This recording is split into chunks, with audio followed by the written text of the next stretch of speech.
Phone tapping వ్యవహారం ఆంధ్ర రాజకీయాల్లో తీవ్ర దుమారం రేపుతోంది.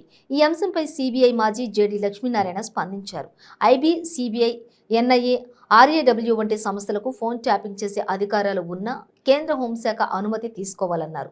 దేశ భద్రత, అంతర్జాతీయ సంబంధాల్లో మాత్రమే ట్యాపింగ్ చేయాలన్నారు. కానీ ఈ మధ్య రాజకీయ కోణంలో ట్యాపింగ్లు జరుగుతున్నట్లు ఆరోపణలు రావడం దురదృష్టకరమన్నారు.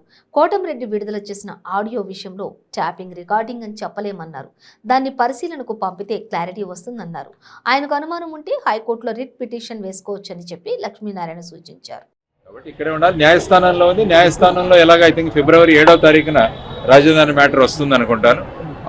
సుప్రీంకోర్టు వాళ్ళు ఏ విధమైన నిర్ణయం ఇస్తుందో చూద్దాం. దాన్ని బట్టి, ఎందుకంటే ఆల్రెడీ న్యాయస్థానంలో ఉండడాని మీద మనం భాష్యం చేయడం కూడా కరెక్ట్ కాదు. అది కంటెంప్ట్ ఆఫ్ కోర్ట్ అవుతుంది. మీ వాళ్ళు నన్ను రోజు ఒక పార్టీలో 3 పార్టీల్లో రోజు జాయిన్ చేస్తుంటారు. ఉదయం ఆమ్ ఆద్మీ అంటారు, మధ్యాహ్నం బీఆర్ఎస్ అంటారు, సాయంత్రం వేరే పార్టీ అంటారు. కాబట్టి అది మీరే తెలుసుకోవాలి. జాయిన్ చేస్తున్న వాళ్ళు మీరే. నేను ఎప్పుడూ ఇంతవరకు చెప్పలేదు.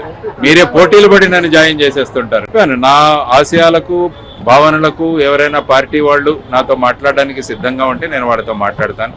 లేకుంటే మన రాజ్యాంగ వ్యవస్థలో మనము స్వతంత్రులుగా కూడా నిలబడే అవకాశం మనకుంది, మన ఎలక్షన్ విధానం అని చెప్పాను.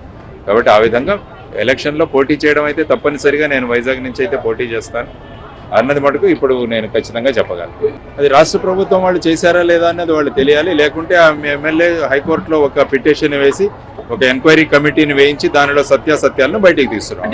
టెలిఫోన్ ఇంటర్సెప్షన్ అన్నది లీగల్గా ఇది కరెక్టే. ఎందుకంటే టెలిగ్రాఫ్ యాక్ట్ ప్రకారం ఎవరైనా సంశయితులు ఎవరైనా ఉంటారంటే వాళ్ళ ఫోన్లో ట్యాప్ చేసే అధికారం చట్టమే ఇచ్చింది మనకు. కానీ చట్టం ఇచ్చిన దానిలో ఎవరి మీద చేయాలన్నది కూడా చట్టంలో చాలా స్పష్టంగా ఉంది. ఎవరైతే భారతదేశం యొక్క సార్వభౌమత్వానికి, భారతదేశంలో ఇతర దేశాలకు ఉన్న సంబంధాలను భంగం చేయడానికి, లేకుంటే పబ్లిక్ ఆర్డర్ను విఘాతం కల్పించడానికి, ఇలాంటి వ్యక్తుల టెలిఫోన్లు ట్యాప్ చేయడము కానీ ఇంటర్సెప్ట్ చేయడానికి చట్టం మనకు అధికారం ఇస్తుంది.